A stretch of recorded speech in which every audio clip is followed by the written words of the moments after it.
C'est avec beaucoup d'émotion que Inès Loussif a pris la parole jeudi 30 décembre 2021.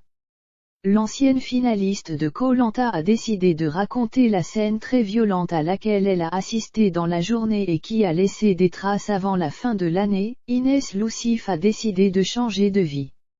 Lassée de Paris, elle a tout plaqué pour s'installer à Biarritz.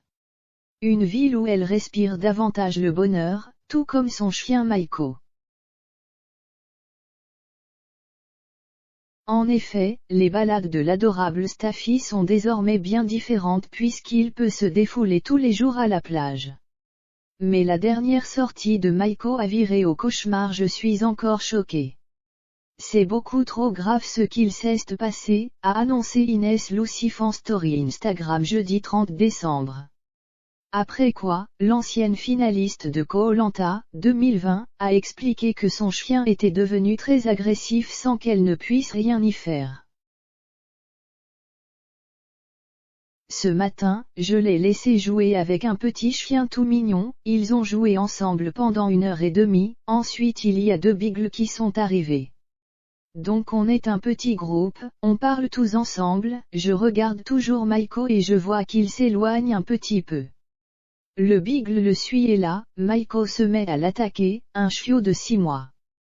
Donc on court directement sur les deux, on était un peu paniqués. Et le problème c'est que Maiko ne s'est pas arrêtée, a-t-elle raconté avec une grande émotion. Face au comportement de Maiko, le maître de l'autre chien a vivement réagi en usant de la force.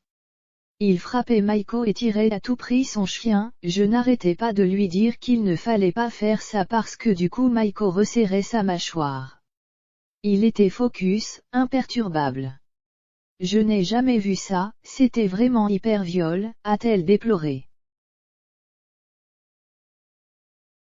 Finalement, Maiko a relâché son emprise sur le petit chiot qui l'agressait, mais non sans avoir causé quelques dégâts physiques. J'ai donné mes coordonnées et j'ai pris en charge la consultation chez le vétérinaire. Le beagle a été mordu à l'oreille, il a un trou important et d'autres petites morsures.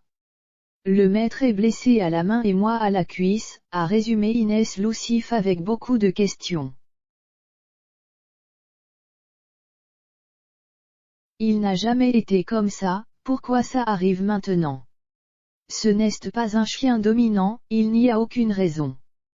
Et le fait qu'il ne m'ait pas écouté, c'est ça qui me choque, je n'ai plus confiance en lui, je ne pourrai plus jamais le laisser sans laisse. Il n'avait aucune réaction vis-à-vis de moi, je ne l'ai pas reconnu, a-t-elle regretté pour conclure.